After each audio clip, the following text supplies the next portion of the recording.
Shalom. Before I begin this video, first and foremost, I want to give all praise, honor, and glory to Yahweh, Bahashem Yahweh Shai, Bahashem Rachakwadash, and also double honors to the apostles and elders of Great Millstone that continually rule very well to this very day, that is continually feeding the flock through the spirit and power of Yahweh, Bahashem Yahweh Shai, and also Shalom to the whole elect that is also doing the same things in this work, that's laboring to enter into the rest that we long for, that's spreading his ministry and his gospel to the other members of the whole elect in faith and in truth and also in sincerity. Now, the topic of this video is going to be entitled, "The Nations Will Serve Israel." Okay? The nations will serve Israel. Because right now we're in a time where the power from one nation, which is in rulership right now, which is the nation of Edom, in which you got some apologetics of so-called Christianity or modern day Christianity that's saying that Edom has been done away with. There's no such thing as a nation of Edom anymore. They were destroyed, in which they're completely off, man. The nation of Edom plays a prominent role in the end times, all right, in the end of days. Even if you reference the nation of Edom, especially when you look up the dictionary, and especially the Bible dictionary, and go into certain prophecies in the scriptures, it shows you that Edom is to play a prominent role in the end. All right. So if that was the case, and they're saying that Edom has already been done away with, then we should have been the kingdom already. Okay. But again, that's why we say that these apologetics, these so-called Christians, don't know the Bible. So Edom, which is the true biblical nationality of the so-called white man, so-called white race, they're in rulership right now, man. Okay? They have the goods of this society, They have the benefits of this current world that we live in today. And then you have the higher ups of the nation of Edom, which are the bankers, the Rothschild family, the Rockefeller family, the ones that you rarely hear about. All right. So this nation is in rulership right now. So starting with Edom, they're going to be in continuous servitude. But concerning the nation of Edom, they're going to be done away with. All right. Once they serve their slavery. Okay. Are they serving slavery right now? No, they're not. All right. They're in rulership right now. So when Israel is put back into power, that's when they'll go into captivity. Okay, pursuant to Revelations, the 13th chapter, 10th verse, Isaiah the 14th chapter, 21st verse. They're going to go into captivity, man, other than the nation of Israel, especially the other nations, and the other nations are going to follow suit. So right now you're seeing a power shift from the nation of Edom to the nation of Israel, because guess what? The nation of Israel, when we fail as a nation, there was a certain amount of curses that fell upon our people. All right.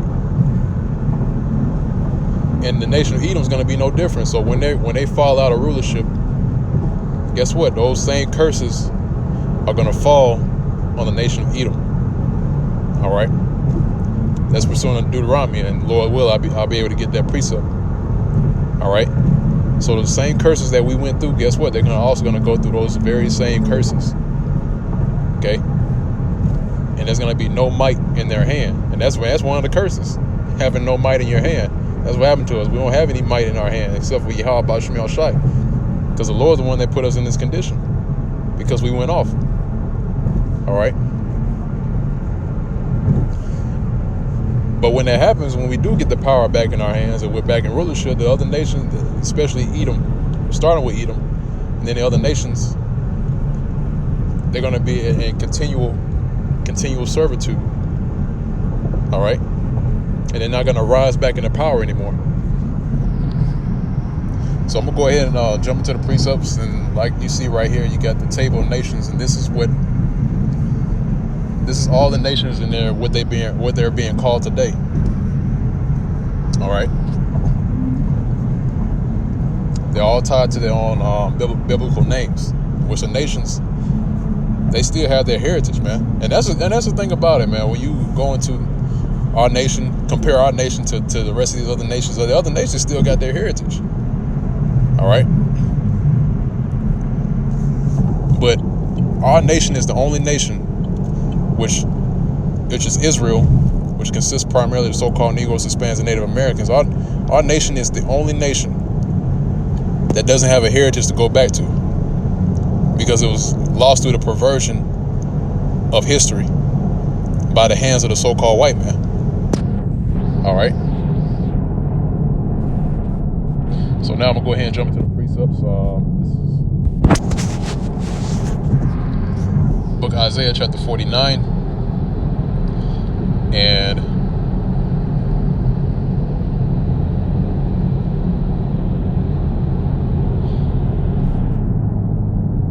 this is verse 22. It says, "Thus said the Lord power, behold, I will lift up mine hand to the Gentiles, and set up my standard to the people, and they shall bring thy sons in their arms, and thy daughters shall be carried upon their shoulders." And that's right. So these other nations are going to be subservient under us. All right. That's what the scripture is going into. So this is at verse 23. It says, "And kings shall be thy nursing fathers, and their queens thy nursing mothers. They shall bow down to thee with their face toward the earth." And that's what they're literally going to be doing in that day, man. They're all going to be bowing down to the nation of Israel, man.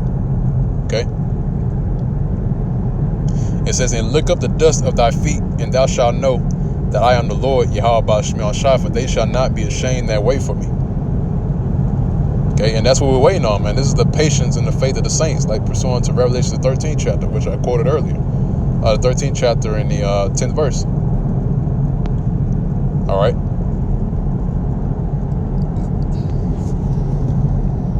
So they're going to bow down to the nation of Israel, man. That's showing you that these other nations are going to no longer be in any sort of rulership. Okay. Because that's also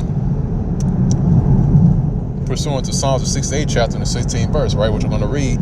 It says, "Why leap ye high hills?" Right, and when it goes into the hills, it goes into certain places of power. All right, because a mountain is known as a government. All right, and the hill is lower than a government. Okay, so when it goes into the hills, it's going to the other nations. All right, because right now the so-called white man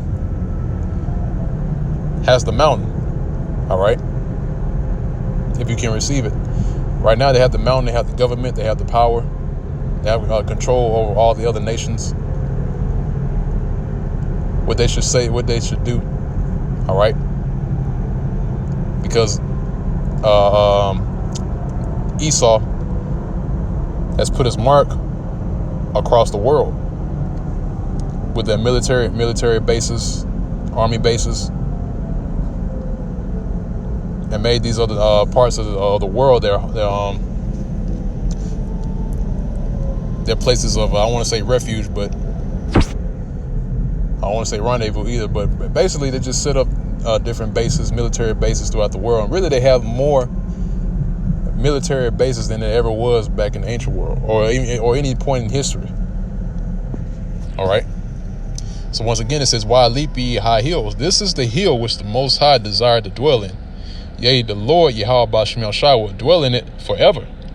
So this hill, which is Israel, which the Most High desired to dwell in. Okay. Yea, the Lord will dwell in it forever. So the Lord's going to dwell in Israel forever. He's not going to allow these other nations to receive the kingdom anymore. So that's why it says, "Why leap ye high hills?" Why are you trying to drop for power? All right. Because this hill, Israel, is the hill that the Lord has chosen. All right. The Lord's going to dwell in it forever.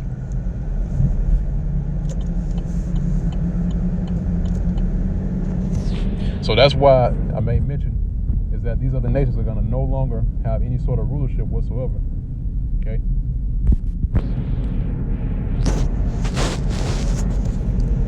Now it's the book of Psalms, the 60th chapter.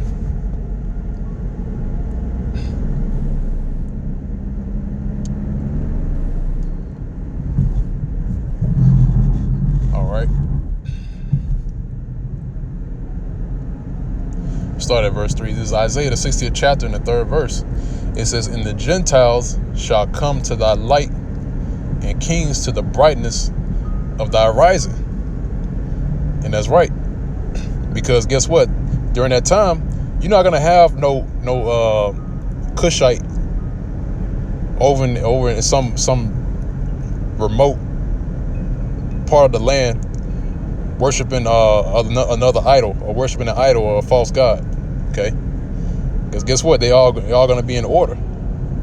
All right. All the nations are gonna follow under our rulership on what to do and what not to do. Okay.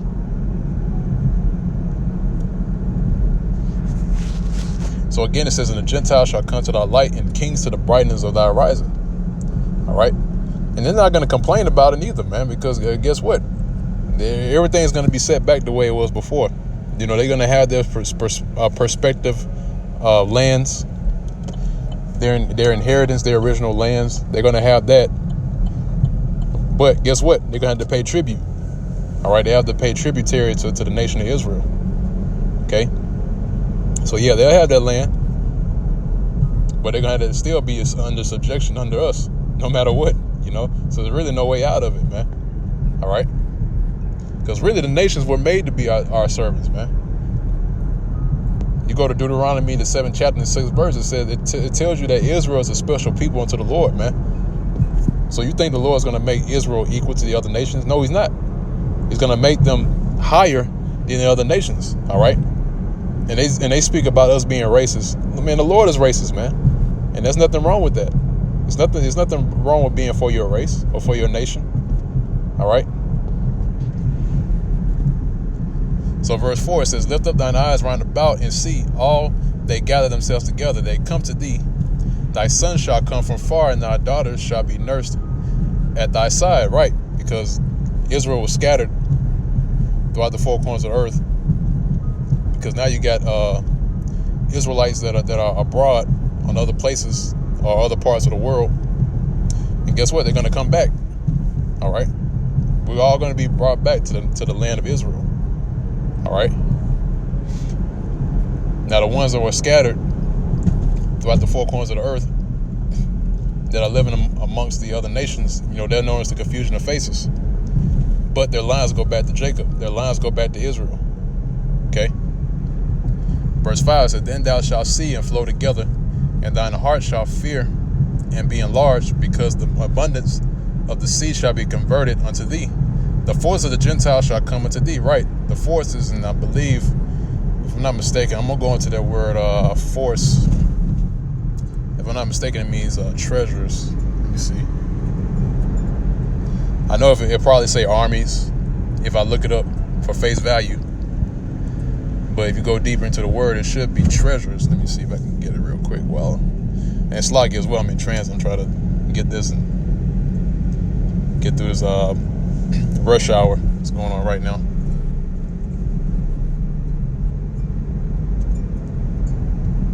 All right, so the word force or forces is a chayal. All right, chayal, and since it's plural, since forces is chayalium. All right, which means strength, might, efficiency, wealth. See, efficiency. All right, they're gonna bring their wealth to us, man. All right.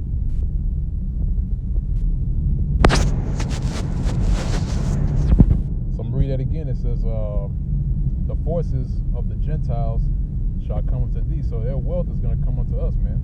All right. Verse 6, it says, "The multitudes of camels shall cover thee, the dromedaries of Midian and Ephah, all they from Sheba rulers shall come. They shall bring gold and incense, and they shall show forth the praises of the Lord Yahweh Shai. All right. So the substance is going to be brought to us, man. All right. Once again, like I mentioned before, they're going to have to pay tributary. Okay. That's how it works. When you have a nation that's ruling, or you have a nation that's in rulership, you pay tributary. Same thing today. Look at America. What do you do? What do you do when you live here in America, or have some sort of property, or when you have something in possession? You pay tax. Okay? You give a certain percentage to the nation that's in rulership, and that's that, because they're ruling over you. So now you have the nation of Edom that's ruling, and guess what? You got to pay tax to them, man. So again, when you go into rulership, when the nation of Israel is in rulership, guess what? They're going to pay tributary, man. All right.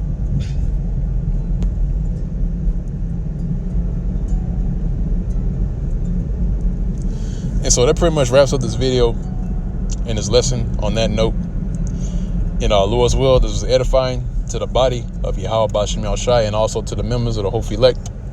Until next time, once again, I want to give all praise, honor, and glory to Yahweh B'Shem Yahushai, B'Shem Rachah Kodash, and also double honors to the apostles and elders of Great Millstone that continually rule very well. Also, Shalom, peace and safety, salutations to the Hope Elect that's also applying his work and giving diligence to make your calling and election sure in faith, true sincerity, and also in all charity. And with that, I'm going to say Shalom.